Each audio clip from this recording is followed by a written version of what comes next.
If you're ready for the real estate conversation that is most often avoided but is the most needed in the industry, this episode will be for you. Welcome to Hustle to Harmony. Today's guest is a powerhouse in both real estate and women's empowerment. Vanessa Charles is not only the founder of AMPLIFY Real Estate Group, where she leads top producing agents to success, but she's also a fierce advocate for equal rights and a passionate supporter for women in business. Through her incredible work with her event, Amplify the Event, Vanessa is reshaping the real estate landscape and breaking down barriers for women entrepreneurs. If you're ready to hear from someone who's leading with impact and integrity, you're in for a real treat today. Please welcome Vanessa Charles. So I was thinking about, with everything going on in the world, politically, religiously, socially, I was trying to avoid these thoughts that, there's only one way to put this, the middle-aged white guy thoughts. I was trying to mitigate those, and I just kept thinking, I was like, you and I are business partners, so there's, full transparency, there's no, we vibe on a lot of the same thoughts in those regards. But I just kept thinking, I was like, you've got to start thinking more like Vanessa. You've got to think, what would Vanessa do? You've got to think, like, what would she say? How would she coach you through this? And so, and then it just led me down this train of thought of, real estate being male dominated for the most part. And even worse, it's almost male dominated. And we've got some powerful women leaders, but as we look across the landscape of women leaders in real estate, a lot of them are adapting those kind of male tendencies. Mm-hmm. And they're not really, I don't know, I'd like you to answer that, but my question for you is, like, how do you encourage other women and yourself to step into these leadership roles in this male dominated industry and still maintain, like, who you are as a powerful woman? How do you navigate those waters? Well, I think it's important to just acknowledge that women and men are not a monolith, right? So, like, even though we talk a lot about how certain things are female qualities or women qualities, that doesn't mean all women feel that way and that no men feel that way. But there are certain things that are seen as, like, feminine energy, masculine energy. So when we talk about those things, it doesn't mean that all women are those ways. It just means that we need more of this feminine energy in business, and men and women can embrace those things. But I think it's super important to recognize that you can own those strengths in business. So bringing those things to the table, like empathy and resilience and creativity, and women are really good at building genuine relationships. We're really good at talking. We're really good at stepping into those things. And if you can harness those things and bring them to your leadership powers, those are things that we're taught not to bring to business, right? Like, keep your emotions out of it. Don't stray too far from what's normal in business. But we don't just need more women leading because, it's good to have, but it's more women in leadership positions is also really good for business outcomes. And it's been proven over and over again. So owning your voice, remembering that your perspective as a woman is an asset, it's not a liability. And, you really also need to build that community of women around you so that you can step into those leadership roles, and having those people around you who uplift you. Yeah, that's powerful. Do you think that a lot of women, especially in real estate, do you think they may be struggling with their own leadership because they haven't found that community? Yeah, I think that kind of takes us to something you and I talk about all the time, this, like, collaboration versus competition mindset, because historically women have been pitted against each other, right? Like, as many books as I've read on this, I can't tell you exactly where that comes from. Frankly, I think it's a tool of the patriarchy to keep us down, because if we can't come together, we can't build. So yeah, I think women struggle to step into their leadership, one, because we've been taught not to listen to our own leadership because it's not the same as what it looks like when men are leading all the time, and not having other women around you to say, hey, like, you can do this and we can go together, right? We don't have to get to the top alone. We can build this with each other, and it doesn't have to be this lonely journey. And her success doesn't mean you can't be successful. Yeah, I hear that. I feel that. Do you feel like that's like, I was just reminded of a friend, an old friend of mine. I haven't spoken to her in years. But this is when I lived in New York, and she was madly successful. She was like C-suite in her early 30s, maybe late 20s, like super successful. Made a ton of money. And I just remember our little friend group, we used to go out to dinner every couple of weeks, 3 weeks, something like that. And we would talk about everything. You know, it was a mixed group of people that there were no romantic relationships within the group or anything like that. So we could just talk as friends. And she used to always say, she was like, it's so hard dating when you're my age and successful, because it can be intimidating. And you know, she was, I don't know what she was making. We didn't talk about salary very much, but I assume she was making at least six figures, probably multi-six with a hefty bonus. So it was probably a money thing, but she used to always talk about how guys didn't generally want to date her at that time because of her intelligence, her success, her drive. And for her, I knew her as a friend, and I was like, I can't believe that. Like, she was just so down to earth and so, just nice. Do you see that happening in real estate? You mean in terms of like successful women in real estate finding relationships? No, like successful women in real estate intimidating their male counterparts. Oh, yes.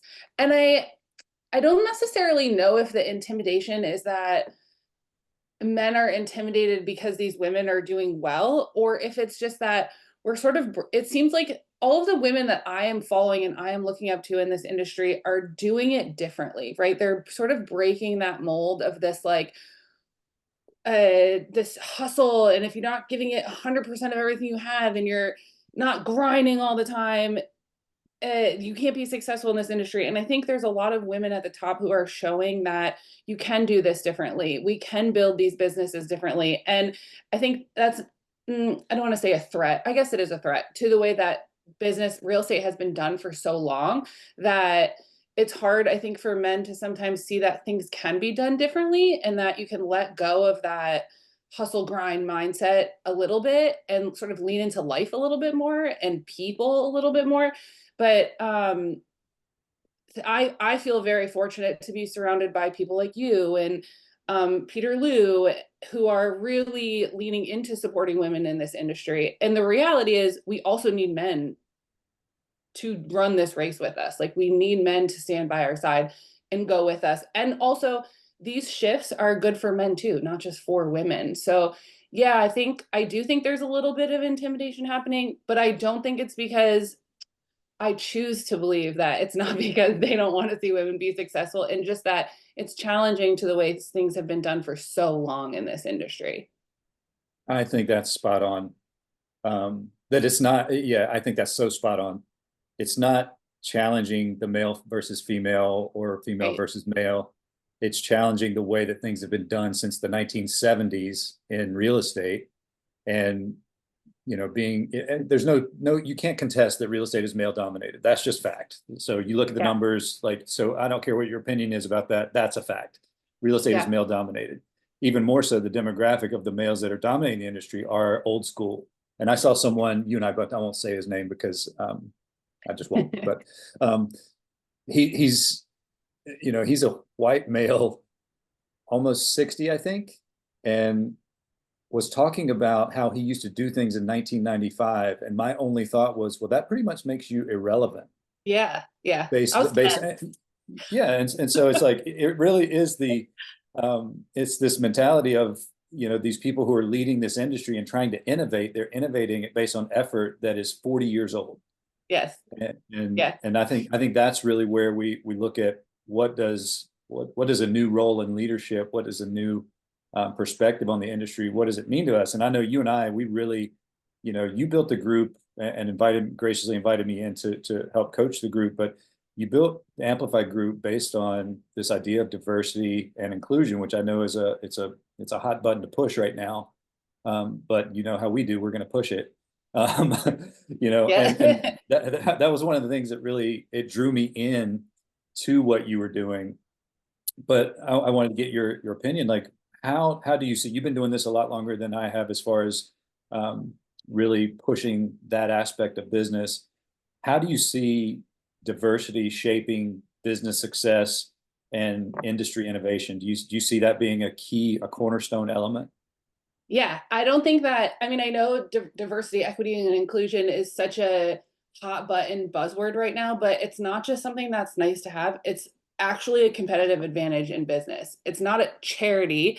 It more perspectives means we get smarter strategies, and it creates deeper client connections. It creates more voices in the room. The reality is, if you're a real estate agent, you're not just going to be working with white people, white straight people your whole career. You're going to be working with everyone. So being able to make room for diverse voices and be able to connect with the people that you're working with, or just open doors for the people that you're connecting with or helping, is truly a competitive advantage. I think it's not, and for us, like you mentioned at Amplify, whether it's the Amplify group or Amplify our event, it's been a core value since the day we started. In fact, the other day I was looking at this, going to this retreat, and I noticed that all of the women who were speaking at the retreat or leading the retreat were white women. And I was like, I sort of intentionally choose not to go to things like that, because you just get this one perspective, right? And as I was watching the week evolve, every single woman who was at the retreat, there was probably about 20, 25 of them, were all white women in their 20s and 30s. And not that that can't be a great experience, and that that can't be, I'm sure they had many breakthroughs and that the retreat was awesome, but you miss so much richness of life when you don't have voices and people teaching from different backgrounds, different stories, different lived experiences. And we have been really intentional at Amplify the event in making sure that we put a diverse range of people on our stage and on our platforms, because it makes everything so much richer and so much deeper and more authentic. And it really does give that competitive advantage. Yeah, I think it does. I honestly, I think the inclusion piece is kind of probably why realtors, real estate agents have a bad rap to begin with. While there's the old adage, we get lumped in with used car salesmen, and the fact that behind attorneys, real estate agents are the most hated profession on the planet. And I think those are it's fun to look at those stats and try to figure out where it went wrong. But I do think that diversity is the key to innovation, in my opinion.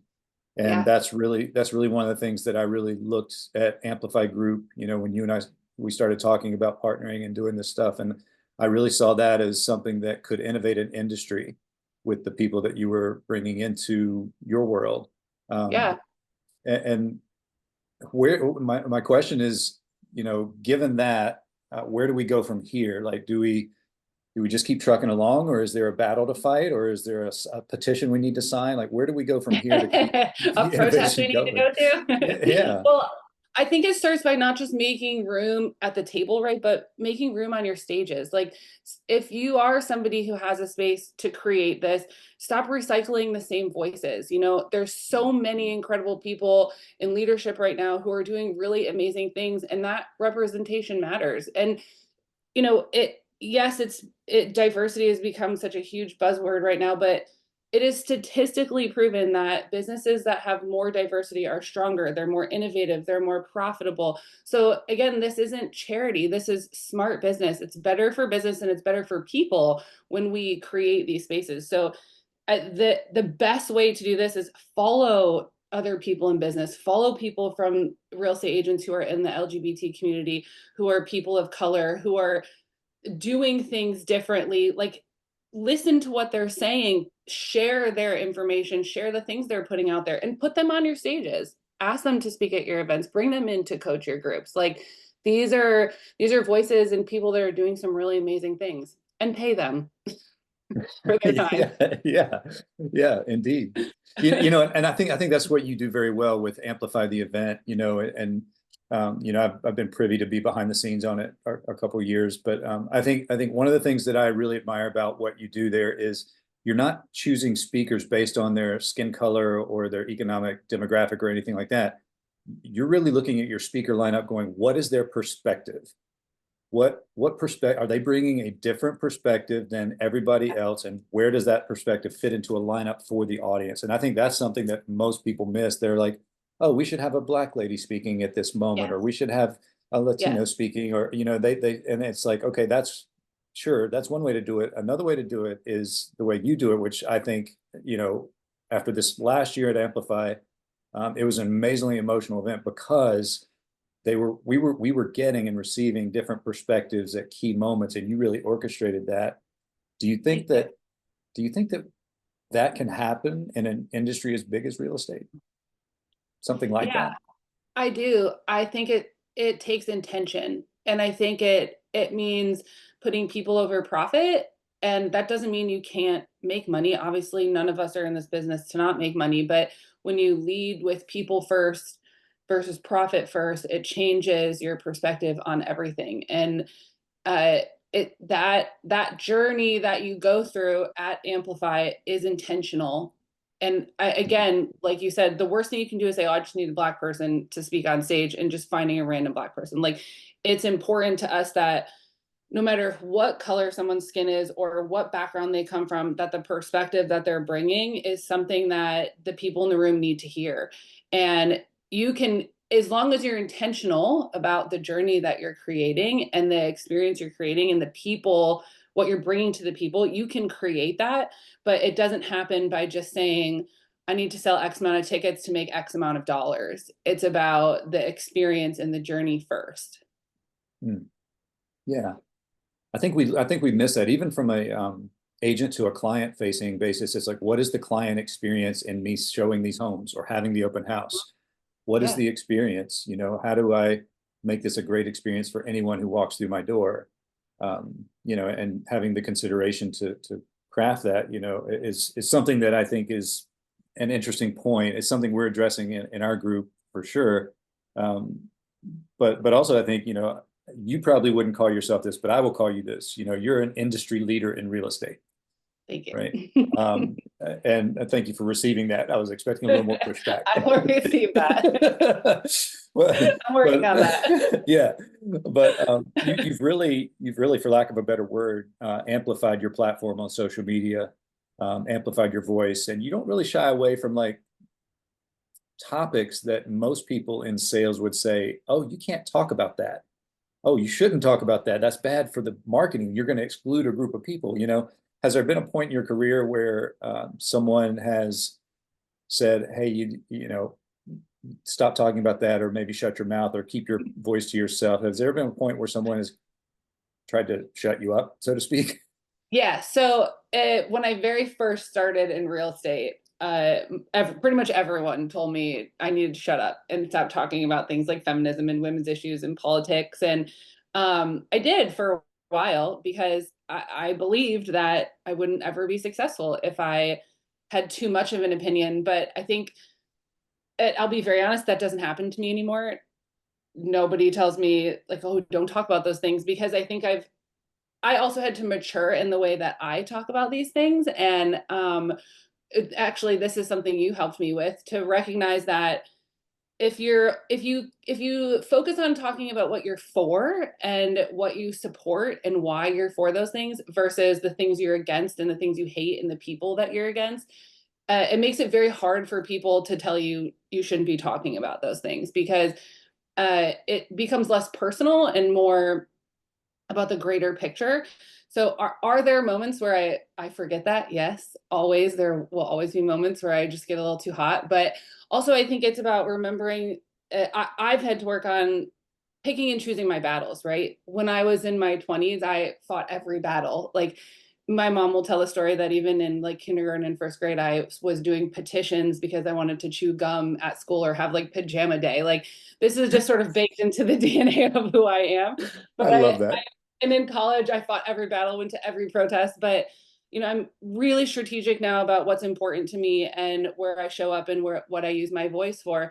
And are there people that don't work with me because of that? I guarantee it. I 100% guarantee you that there are people who have chose not to work with me in business because of the things I stand for, but that's okay, because I don't need those people. I don't need everyone to be my client. I need the right people who want to work with me, who are aligned with the work that we're doing, to be excited about working with me. And I think in a real estate like industry, or in an industry like real estate, where there's 1,000 of us and there's one on every corner and everyone knows 5 real estate agents, if you're not standing for something, And it doesn't have to be political. It could be horses or dogs or gardening. If you're not standing for something and you're not passionate about something, you're just going to blend in with everyone else. So picking something to stand out and to be excited about gives you a leg up, I think, in this industry. Otherwise, you're just like everybody else. That's such an important point to make, and I think there's a way of talking about things you're passionate about intelligently, and there's a way of talking about it unintelligently. And it goes back to what you and I talked at length about this. If you can't articulate what you're for without putting anyone else down, yeah, you haven't embraced that cause deep enough, yes, to be able to talk about it at all. yeah. That's my personal opinion. And so it doesn't mean you should shut up. It just means you should keep digging and keep trying things out, but don't do it at the expense of other people. And we see that a lot in politics, of course, politics and religion. The I'm right, clearly you're wrong. And then you ask them, well, why do you think you're right?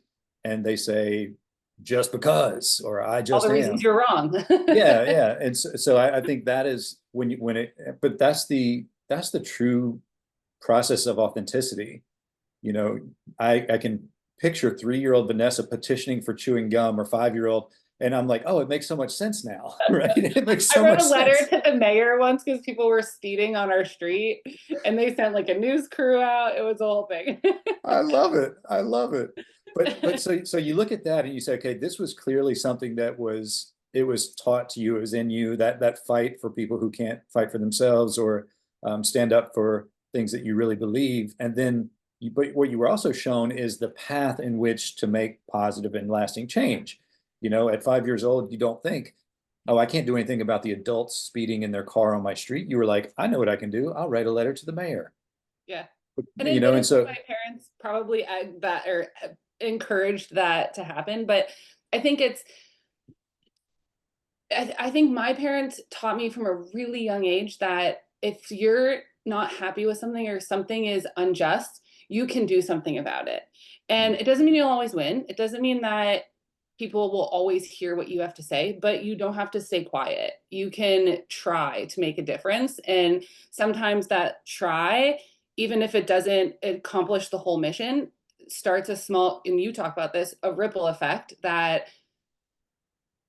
creates other change to happen. And that is sort of how I lead when I think about all of these things that we're advocating for. Am I going to change the entire real estate industry in one day? No. But if we can just make it better for one person or one woman can build the life that she wants, we get to create that little bit of ripple effect. Because we also know that when women succeed, that ripple effect comes back to their families and their communities tenfold. Absolutely. And I think when you sit in the room with the women at Amplify the event, and you start to see that energy just kind of spread from person to person, and these women bring their own energy to it, and some of them are just incredibly powerful. Some of them are seeking a community. Some of them just don't know why they're there. They just are, and then they leave going, holy shit, that was amazing. So it's really this beautiful spectrum of people who are embracing their voice and using their platform. But you said you can't change an industry in a day. I agree with that, but you can help one person out. And I know you're very involved in nonprofits, especially for women and girls. The Girls Rock Camp, is that what it's called? Yeah. Yeah. Vanessa, you sponsor a all girls rock band every year of young people like that. So it's just amazing. So you're very involved in that. But I think the reason I bring that up is because a lot of people can sit on a podcast and say, here's what I do. And then you go to try to seek proof of that, and it's hard to find evidence that it's in their fabric. And for you, I see evidence that this is in your fabric even more now. But when you look at these young girls that you have in the rock bands every year, what barriers are they up against that someone like me can't see that you're trying to help them with? Oh my gosh, it's funny because somebody asked this question to the executive director of the program at a panel I was at last week. They asked what the difference was between what the girls are facing and what the women are facing. And we came to the conclusion that it's really the same thing, right? Where when it comes to girls, there's this gap that happens in around middle school age where they sort of lose this this confidence that they've been given. They stop trying new things. They realize that when they fail, we hold them to this super high standard of being perfect all the time. And I think the best thing that we can do for girls who are growing up in this world is to give them a lot of grace. I think right now, especially, I think they need to be in safe places to fail. They need to know that they can try new things and maybe not be great at them. And if they're not perfect at something, that's okay. It doesn't affect their value or their worth. And it's when you say these things, I feel like these are the same things that I need to tell myself, and then I need to tell other women all the time too, right? Like you can use your voice, maybe say the wrong thing. That's all right. We're going to have conflict with each other. We can work through it. Like those are key foundational pieces that boys necessarily aren't taught the same thing at a young age. Like boys are kind of encouraged to fail. When they fail, we say, get up and try again. When girls fail, we sort of say, well, this is how you could do better and you should be better at this. And girls are less likely to raise their hand when they get the question wrong one time, because we sort of hold this to them to this really high standard. So I think just creating a world where girls have an equal opportunity to try and fail and learn from those failures and be better at them. Have you seen Running Point on Netflix? No, I haven't. Okay, so I know it's a comedy and it's based on, sort of funny things, but it's about this woman that her family owns this NBA team, and she inherits the team. She becomes the president of the team, and every mistake she makes, they talk about removing her from the position, whereas her brother, who was this like drug addict, awful person, has been running the team forever, and nobody ever questioned if he could run the business or not. So I think keeping this high standard for women is great because it pushes us to go further, but also creating spaces where we can fail and we can try new things and we can try again if we don't do them right the first time. Yes, I think that's important for all people. I'm raising a son. I'm raising a son, and I overheard a conversation yesterday with his friends, and it made me very proud. He's got a little basketball hoop in his room, and so they were having this little mini basketball hoop, and he's got a mixed group of friends. Like, my niece is obviously female, and there's a little girl down the street, and now his friend / girlfriend Callie is here from Florida, and so he's around female energy a lot. But I overheard him say, I wasn't there, so I didn't see it, but someone got knocked down, obviously. And he said, he looked at whoever it was and said, you know what my dad says? He says, if you fall down, you got to get back up. And I was like, I just felt so proud in that moment because, at 10 years old, he was passing that message on. And I used to tell him that when he was 3, before all the stuff that went on with him. I would say, if you get knocked down, it's okay to get knocked down. In fact, you should get knocked down, but it's more important that you have the courage to get back up and keep going. And that made me very proud. So I see you instilling that in these young women, I think to have the courage to get knocked down, because we're all going to get knocked down. No one can avoid that. I do think that young women are probably conditioned to, like you said, probably not take a risk at all, as opposed to risk getting knocked down, because let's face it, we knocked them down enough. 100%. And every level. Yeah. Yeah. And I think, Kevin, too, it's a testament to who you are and how you're parenting, that not only is Bax going to pass those things on, but Bax is going to grow up to be the kind of man who creates those spaces for men and women in his life. And that's a huge testament to the way that you and Suze are raising him to exist in this world and not to fall into those sort of sexist, patriarchal sort of roles. Yeah. Well, and to that point, you've helped me a lot with my education on how to do that. Whether you know it or not, you've really helped me in how to phrase that, and I'll be very honest, I had great parents. I still do. I still have great parents. But I was raised in the 70s and 80s. And so it was a very different acceptance practice back then, right? So I think anybody who's looking at themselves and saying, I was raised to accept all people, consider the era in which you were raised and say, no, you were raised to accept all people based on the era in which you were born. Yes. And if you're not willing to step outside of that era and embrace the world we live in now and say, where can I expand and get better? You're probably not doing the best job you can do on any front. And I think that's why you and I are a natural partnership because we don't really come out and challenge the old school thinking in real estate by challenging the old school thinking. We simply give a different option. And you started that movement, and you started that. What if we had some powerful women who just had their own team in real estate, and there was no apology, there was no exception, and there was no explanation for it? We just did it. Yeah, 100%. And I think too, being able to do that self-evaluation and that self-reflection is crucial to creating spaces like this, because I mean, the reality is I come from a huge place of privilege. I'm a white woman, I'm cisgendered, I'm married to a man. I don't break any of those molds, and I walk into a room with a different set of privileges than other people do. And without acknowledging them and recognizing them, and know when it's not my space to say something or my space to step up, or using that privilege to create space for other people. And even just saying, how does the way that I was raised, or the time in the social construct in which I was raised, affect how I look at these experiences?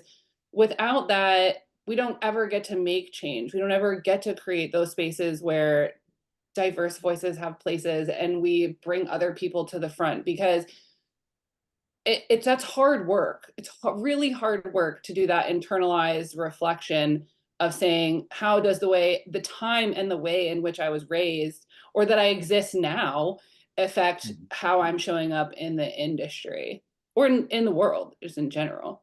Yeah. It's hard to do that. Yeah. It's easy to just ignore it. Yeah, it takes the desire to be better, and I think that's where I went on that journey. You and I met in 2018, sometime around there, Yeah.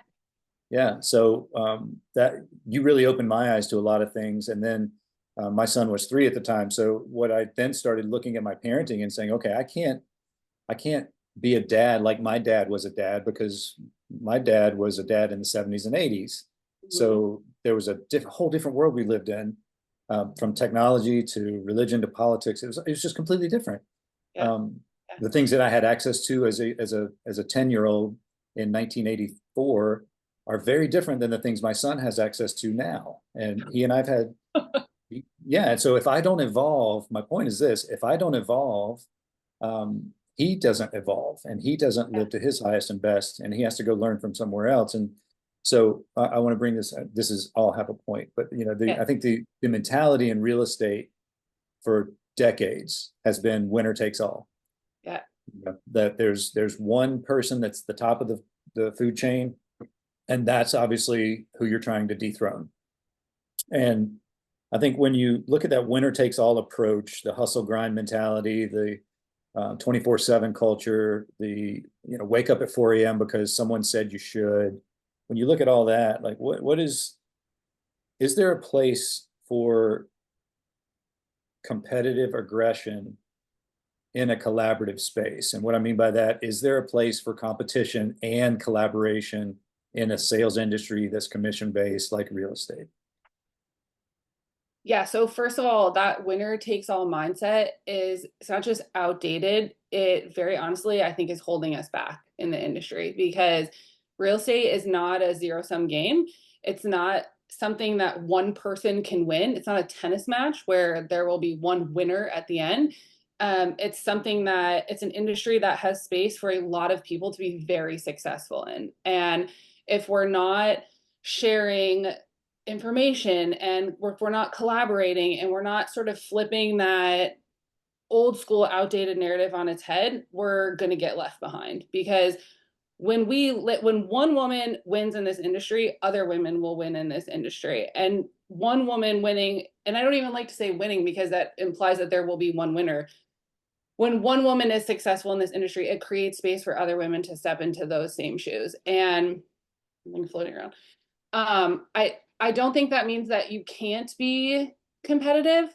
Okay, so the example that I use a lot is, on any given day in our market, which consists of 3 counties, there are between 50 and 80 closings a day. A day. That is more than most people will sell in a year. That's probably 4 times as much as most real estate agents who will make a comfortable living will sell in 1 year. So to think that you have to have one winner or one person who's dominating the industry is not just ridiculous. It's unrealistic. It's not possible. You can't possibly sell every single home in the industry. So yes, I think that this sort of winner takes all mentality is outdated. And I think that there's a place where we can be competitive and we can push each other to do better, but where we can also come together to support each other to get to the top as a group collectively. Does that make sense? Yeah, that makes perfect Okay. sense. Yeah. I get a little passionate about this one. No, I love, that's why I asked the question. I think that's an idea that I'm interested in.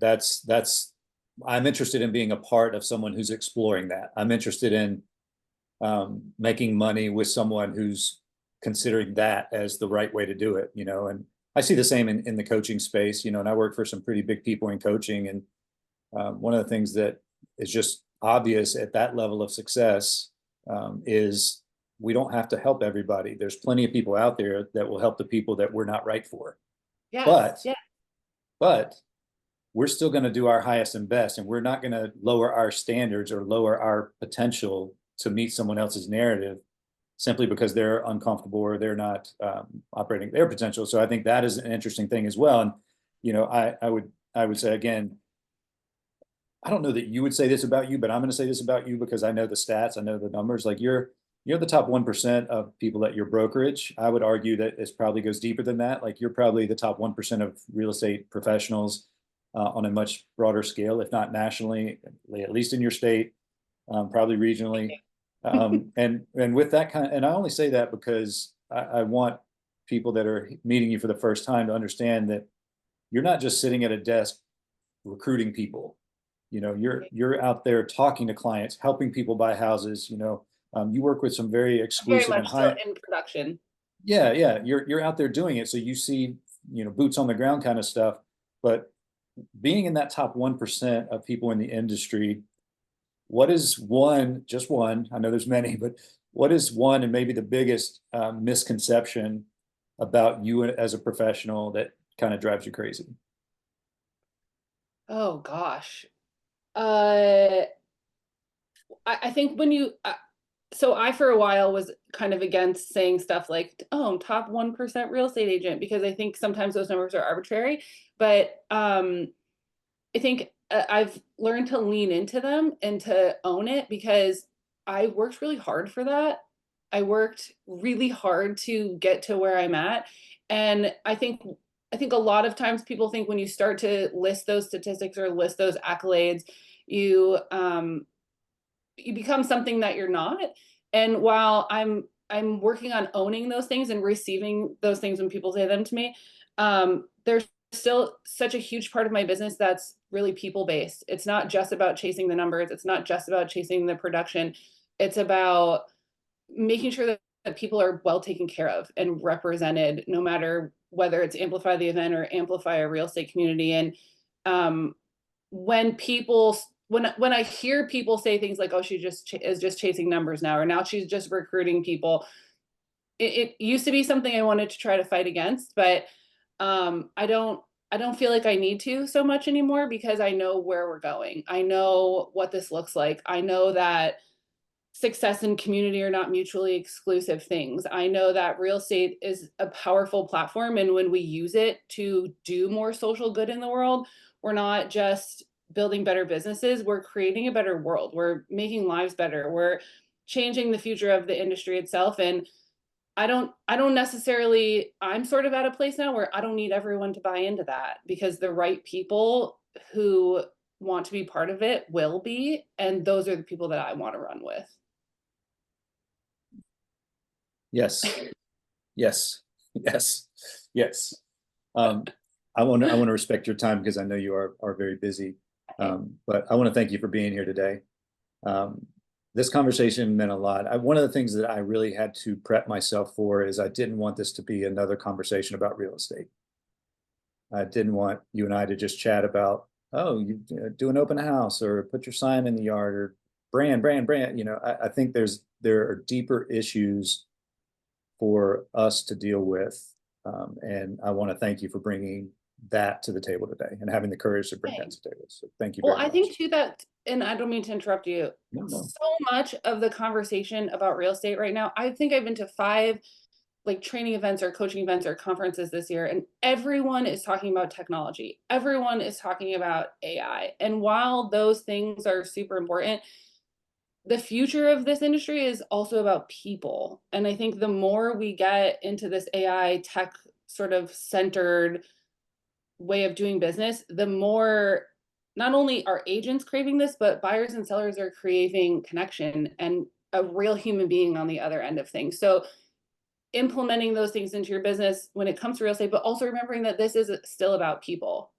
It will always be about people, whether you're helping agents or you're helping people buy and sell. This is still a people business. So I think it's important that the conversation isn't always just about those things. I agree. You make a good point. That's going to make a phenomenal clip for social media. You're welcome. I think it's going to be phenomenal, one, because I know you believe it, and two, because I think it's also very true that we do get wrapped up in talking about AI and the next widget and the next thing, and what we quickly abandon is the people behind all the things that are driving this industry. So Yeah. very good point. Very good point. But thank you for being here in your time. I would be remiss if I didn't say, without turning this into a commercial, if I didn't say, listen, if you're in real estate or considering being in real estate, I need you to know that there's a place for you. I need you to know that there's an inclusive community of highly successful, highly motivated people that will help you drive your business, that'll help you keep your sanity and make more money than you probably ever have in your life. And if that is speaking to you, if the words that Vanessa was talking about speaks to you, I want you to go to amplifyrealestategroup.com, and I want you just to explore. I want you to kind of see what resonates with you. I want you to go to amplifytheevent.com and see what Vanessa's building from her annual event. And that would be, if you still have questions, that would be a good starter place. She is no secret. She is on all the social media platforms, Vanessa Charles. So do some research on her. Look at what she's talking about. Look at what she's bringing to the table, because one of the things that I think, and the only reason I say that is not to give a promotion for our business partnership or the group that she has built and that I coach. I say that because I think there's probably going to be a very powerful woman out there hearing this who doesn't see a place for her to go, or a very empathetic man or a guy, or there's going to be someone that hears this that says, I don't know where I can go to feel like I'm with my people. And it doesn't matter what state you're in. It doesn't matter what country you're in. We work with people all over the world. So if that's you, if you're kind of sitting here listening to us talk and ramble on and make up some, I will say this, make some really good points. If you're kind of hearing that and saying, well, where do I go? How do I get more involved? Those would be the 2 places you go. And I will put the link for both of those in the show notes, as well as Vanessa's social media. Vanessa, I want to thank you personally for having the courage to teach people like me what needs to happen in this industry, because I've been in real estate since 2005. So this is my 20th year. But only in the last probably 6 years have I really understood the people part of real estate. And that is a big testament to you and your impact on the world. So thank you very much for being here. I really appreciate you. Thanks, Kevin. I appreciate that. And you as well, because you are leading the way for many people to sort of fall into that same path and make the same sort of impact in their lives with their people. And you're kind of a beacon of that right now. So keep doing what you're doing, because it's working. Thank you very much. Sit tight. I want to speak to you off camera, but for those on the podcast, this is Kevin with Vanessa Charles, one of a kind. Make sure you look her up. I'll see you soon.